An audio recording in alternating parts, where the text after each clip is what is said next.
আলহামদুলিল্লাহি রাব্বিল আলামিন ওয়াসসালাতু ওয়াসসালামু আলা রাসূলিহিল কারীম ওয়া আলা আলিহি ওয়া সাহবিহি আজমাইন আম্মা বা'দ। রমজানের আমাদের তাফসির সাদি অধ্যয়নের ধারাবাহিকতায় আজকে আমরা সূরা বাকারার 40 নম্বর আয়াত থেকে শুরু করব।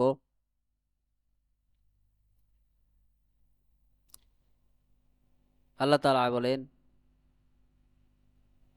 ইয়া বানি ইসরাঈল আযকুরু নি'মাতি আল্লাতী আন'আমতু আলাইকুম ওয়া আওফু বিআহদি উফি বিআহদিকুম ওয়া ইয়ায়া ফারহাবুন।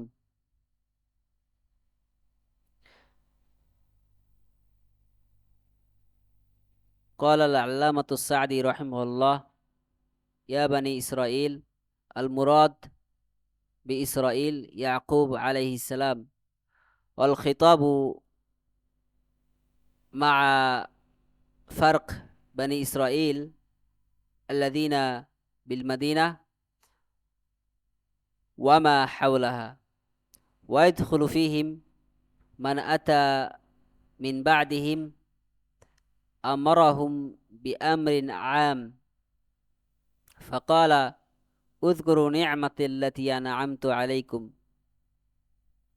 وهو يشمل سائر النعم التي سيذكر في هذه السورة ببعضها بعضها، والمراد بذكرها بالقلب اعترافا، وباللسان ثناء، وبالجوارح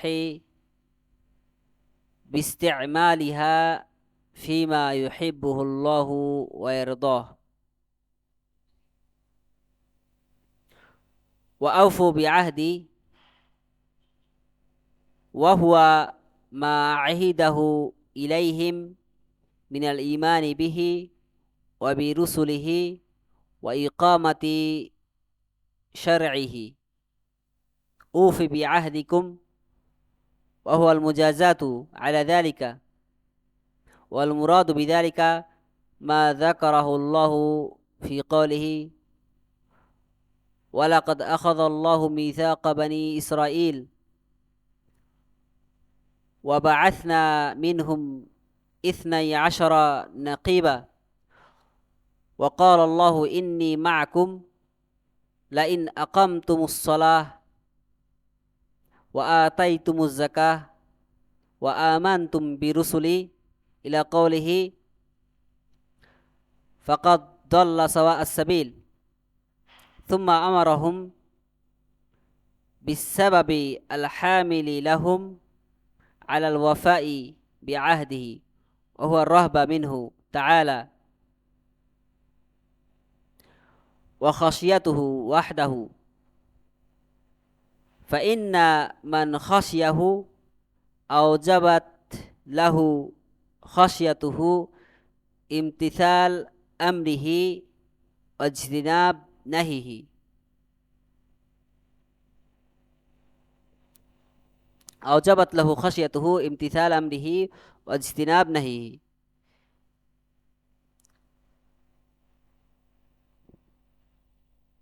সূরা বাকারায় আল্লাহ তাআলা বলেন, যার অর্থ: হে বানি ইসরাইল, তোমরা আমার সেই নিয়ামত স্মরণ করো যা আমি তোমাদেরকে দান করেছিলাম, এবং তোমরা আমার অঙ্গীকার পূর্ণ করো, আমি তোমাদের অঙ্গীকার পূর্ণ করব, আর তোমরা কেবল আমাকেই ভয় করো। ইয়া বানি ইসরাইল, হে বানি ইসরাইল, ইসরাইল বলতে বোঝানো হয়েছে ইয়াকুব আলাইহিস সালামকে।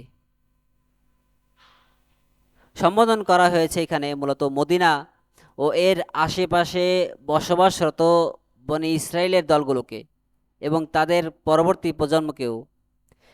তিনি তাদের একটি সাধারণ নির্দেশ দিয়েছেন: উযকুরু নি'মাতাল্লাতী আন'আমতু আলাইকুম, তোমরা আমার সেই নিয়ামতের কথা স্মরণ করো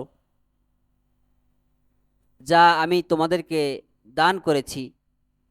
এর অন্তর্ভুক্ত হলো যাবতীয় নিয়ামত, যার কিছু অংশ এই সূরায় পরে উল্লেখ করা হবে। স্মরণ করার অর্থ হলো অন্তরে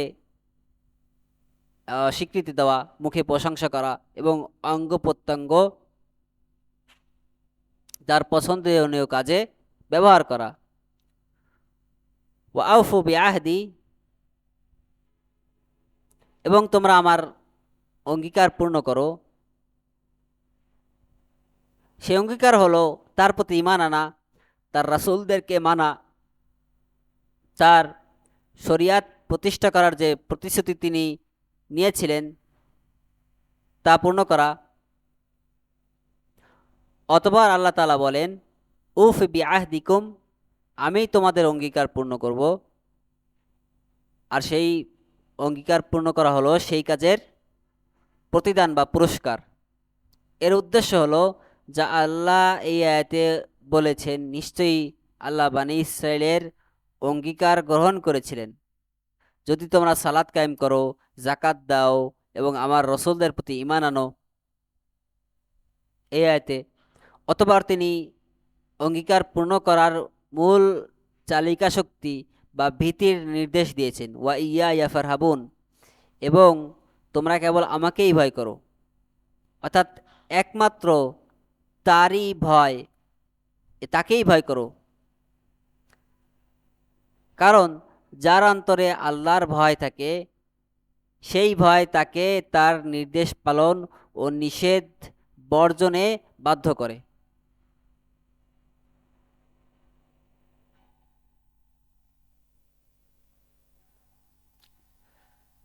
এরপরে আয়াতে আল্লাহ তাআলা বলেন, ওয়া আমিনু বিমা আনজালতু মুসাদ্দিকাল লিমা মাআকুম ওয়া লা তাকুনু আউওয়ালা কাফিরিন বিহি ওয়া লা তাশতারু বিআয়াতি থামানান কলিলা ওয়া ইয়ায়া ফাত্তাকুন। ثم أمرهم بالأمر الخاص الذي لا يتم إيمانهم ولا يصح إلا به، فقال وآمنوا بما أنزلت وهو القرآن الذي أنزله على عبده ورسوله محمد صلى الله عليه وسلم، فأمرهم بالإيمان به واتباعه، ويستلزم ذلك الإيمان بمن أنزل عليه. وذكر الداعي لإيمانهم به فقال مصدقا لما معكم، أي موافقا له لا مخالفا ولا مناقضا. فإذا كان موافقا لما معكم من الكتب غير مخالف لها فلا مانع لكم من الإيمان به، لأنه جاء بما جاءت به المرسلون، فأنتم أولى من آمن به وصدق به، لكنكم أهل الكتاب والعلم، لكونكم أهل الكتاب والعلم. وأيضا فإن في قوله مصدقا لما معكم إشارة إلى أنكم إن لم تؤمنوا به عاد ذلك عليكم بتكذيب ما معكم، لأن ما جاء به هو الذي جاء به موسى وعيسى وغيرهما من الأنبياء، فتكذيبكم له وتكذيب لما معكم فتكذيبكم له تكذيب لما معكم. وأيضا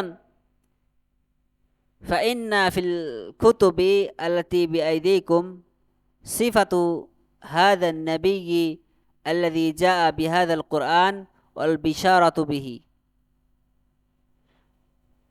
فإن لم تؤمنوا به كذبتم ببعض ما أنزل إليكم، ومن كذب ببعض ما أنزل إليه فقد كذب بجميعه، كما أن من كفر برسول فقد كذب الرسل جميعهم. فلما أمركم بالإيمان به ونهاكم وحذركم من ضده وهو الكفر وحذركم من ضده وهو الكفر فقال لا تكونوا أول كافر به أي بالرسول والقرآن وفي قوله أول كافر به أبلغ من قوله لا تكفروا به لأنهم إذا كانوا أول كافر به كان فيه مبادرتهم إلى الكفر به عكس ما ينبغي منهم وصار عليهم إثمهم وإثم من اقتدى بهم من بعدهم ثم ذكر المانع لهم من الإيمان وهو اختيار عرض الأدنى على السعادة الأبدية فقال ولا تشتروا بآياتي ثمنا قليلا وهو ما يحصل لهم من المناصب والمآكل التي يتوهمون انقطاعها إن آمنوا بالله ورسوله فاشتروها بآيات الله واستحبوها وآثروها وإياي أي لا غيري فاتقون فإنكم إن اتقيتم الله وحده أوجبت لكم تقواه تقديم الإيمان بآياته على الثمن القليل كما أنكم إذا اخترتم الثمن القليل فهو دليل على ترحل التقوى من قلوبكم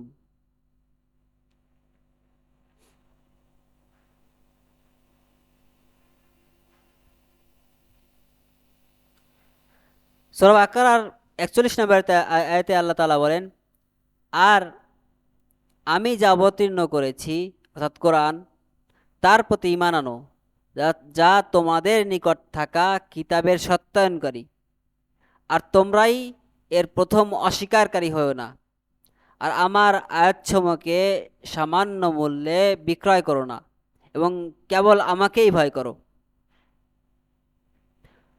অথবা তিনি তাদের সেই বিশেষ নির্দেশ দিয়েছেন যা ছাড়া ঈমান শুদ্ধ হয় না ওয়া আমিনু বিমা আনজালতু আর আমি যা অবতীর্ণ করেছি তার প্রতি তোমরা ঈমান আনো আর তা হলো কোরআন যা তিনি তার বান্দা ও তার রাসূল মুহাম্মদ সাল্লাল্লাহু আলাইহি ওয়াসাল্লাম এর উপরে নাজিল করেছেন তিনি নির্দেশ দিয়েছেন এর প্রতি বিশ্বাস করার এবং এর অনুসরণের যার উপর এটি নাজিল হয়েছে তার প্রতি ঈমান আনাই এর দাবি ঈমান আনার কারণ বা উদ্দীপক হিসেবে আল্লাহ তাআলা বলেছেন মুসাদ্দিকাল লিমা মাআকুম যা তোমাদের নিকট থাকা কিতাবের সত্যায়নকারী অর্থাৎ এটি তোমাদের কিতাবের অনুকূল এর বিরোধী বা বিপরীত নয় যেহেতু এটি তোমাদের কিতাবেরই অনুরূপ তাই ঈমান আনতে কোনো বাধা নেই এছাড়াও তোমাদের কিতাবের সত্যায়নকারী কথাটি ইঙ্গিত দেয় যে তোমরা যদি এটি বিশ্বাস না করো তবে তোমরা তোমাদের নিজেদের কিতাবকেই অস্বীকার করলে তাছাড়া তোমাদের কিতাবসমূহে ওই নবীর বৈশিষ্ট্য এবং তার আগমনের সুসংবাদ রয়েছে তাই যদি ঈমান না আনো তবে তোমাদের কিতাবকেই বা তোমাদের কিতাবেরই একাংশকে তোমরা অস্বীকার করলে ওয়ালা তাকুনু আউয়ালা কাফিরিন বিহি আর তোমরা এর প্রথম অস্বীকারী হয়ো না অর্থাৎ রাসূল ও কোরআনের প্রতি তোমরা প্রথম অস্বীকারী হয়ো না প্রথম অস্বীকারী বলাটা অস্বীকার করো না বলার থেকে বেশি জোরালো কারণ এতে কুফরির দিকে দ্রুত ধাবিত হওয়ার নিন্দা করা হয়েছে ওয়ালা তাশতারু বিআয়াতি সামানান কালিলা আর আমার আয়াতসমূহকে সামান্য মূল্যে বিক্রয় করো না যা হলো দুনিয়াবি পদমর্যাদা ও স্বার্থ এসবের কারণে তোমরা বিক্রয় করো না যা তারা মনে করতো ঈমান আনলে হাতছাড়া হয়ে যাবে। তারা মনে করতো যে ঈমান আনলে দুনিয়াবি পদমর্যাদা স্বার্থ হাতছাড়া হয়ে যাবে। ওয়া ইয়া এবং একমাত্র আমাকেই, অর্থাৎ আমি ছাড়া অন্য কাউকে নয়, অর্থাৎ আমাকেই ভয় করো। ফাত্তাকুন, আমাকে ভয় করো, অর্থাৎ তোমরা একমাত্র আল্লাহকে ভয় করো। তবে সেই তাকওয়াই তোমাদেরকে তুচ্ছ মূল্যের পরিবর্তে ঈমানকে প্রাধান্য দিতে বাধ্য করবে।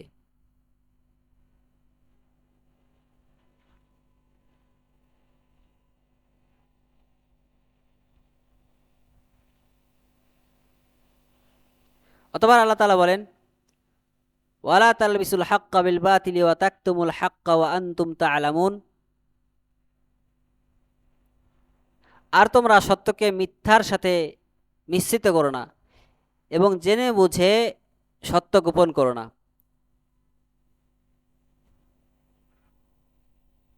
সুম্মা ক্বালা ওয়ালা তালবিসু আই লা তুখলিতু আল হাক্কা বিল বাতিলি ওয়া তাকতুমুল হাক্কা ফানাহাহুম আন শাইআইন আন খালতিল হাক্কি বিল বাতিল ওয়া কিতমানিল হক লিআন্নাল মাকসুদ মিন আহলিল কুতুবি ওয়াল ইলমি তাময়িজুল হক ওয়া ইযহারুল হক লিয়াহতাদি বিযালিকাল মুহতাদুন ওয়া ইয়ারজিউ আদ-দাল্লুন ওয়া তাকুমুল হুজ্জাতু আলাল মুআনিদিন লিআন্না আল্লাহা ফাসসালা আয়াতাহু ফাসসালা আয়াতিহি ওয়া আওদাহা বাইয়িনাতিহি লিইউমাইয়িজাল হাক্কা মিনাল বাতিল ওয়ালিতাস্তাবিনা সাবিলুল মুহতাদিন মিন সাবিলিল মুজরিমিন ফামান আমিলা বিহাযা মিন আহলিল ইলম ফাহুয়া মিন খুলাফাইর রুসুল ওয়া হুদাতিল উমাম ওমান লাব্বাসাল হাক্কা বিল বাতিল ফালাম ইউমাইয়িজ হাযা মিন হাযা মা ইলমিহি বিযালিকা ওয়া কাতামাল হাক্কা আল্লাযী ইয়া'লামুহু ওয়া আমারা বিইযহারিহি ফাহুয়া মিন দুআতি জাহান্নাম লিআন্না الناس لا يقتدون في أمرهم لأن الناس لا يقتدون في أمر دينهم بغير علمائهم فاختاروا لأنفسكم إحدى الحالتين। আর তোমরা সত্যকে মিথ্যার সাথে মিশ্রিত করো না এবং জেনে বুঝে সত্য গোপন করো না। ওয়ালা তালবিসুল হক, আর তোমরা মিশ্রিত করো না, অর্থাৎ সত্যকে মিথ্যার সাথে মিশ্রিত করো না। আল হাক্কা বিল বাতিল ওয়া তাকতুমুল হক, এবং সত্যকে গোপন করো না। তিনি তাদের দুটি বিষয় থেকে নিষেধ করেছেন, সত্যের সাথে মিথ্যার মিশ্রণ ঘটানো এবং সত্যকে গোপন করা। কেননা কিতাবওয়ালা ও আলেমদের মূল কাজ হলো সত্যকে পৃথক করা, সত্যকে প্রকাশ করা, যাতে হিদায়াত প্রত্যাশীরা এর মাধ্যমে পথ পায়, পথভ্রষ্টরা ফিরে আসে এবং হঠকারীদের বিরুদ্ধে প্রমাণ প্রতিষ্ঠিত হয়ে যায়। কারণ আল্লাহ তাআলা তার আয়াতসমূহকে বিস্তারিতভাবে বর্ণনা করেছেন এবং তার নিদর্শনসমূহকে সুস্পষ্ট করেছেন সত্য ও মিথ্যাকে আলাদা করার জন্য, যাতে অপরাধীদের পথ থেকে হিদায়াত প্রাপ্তদের পথ সুস্পষ্ট হয়ে যায়। আলেমদের মধ্যে যারা এর উপর আমল করেন তারা হলেন রসুলদের অনুসারী এবং উম্মাতের পথপ্রদর্শক। ওয়া আনতুম তা'লামুন, অথচ তোমরা জানো, যে ব্যক্তি সত্যের সাথে মিথ্যার মিশ্রণ ঘটায় এবং জানা সত্ত্বেও একটিকে অন্যটি থেকে আলাদা করে না, এবং যে সত্য সে জানে ও যা প্রকাশের নির্দেশ দেওয়া হয়েছে তা সে গোপন করে, সে হলো জাহান্নামের দিকে আহ্বানকারীদের অন্তর্ভুক্ত। কেননা মানুষ তাদের দ্বীনের ব্যাপারে তাদের আলেমদের ছাড়া অন্য কাউকে অনুসরণ করে না, অতএব তোমরা নিজেদের এই দুই অবস্থার যে কোনো একটি বেছে নাও। সুবহানাকাল্লাহুম্মা বিহামদিকা আশহাদু আল্লা ইলাহা ইল্লা আনতা আস্তাগফিরুকা ওয়া আতুবু ইলাইকা।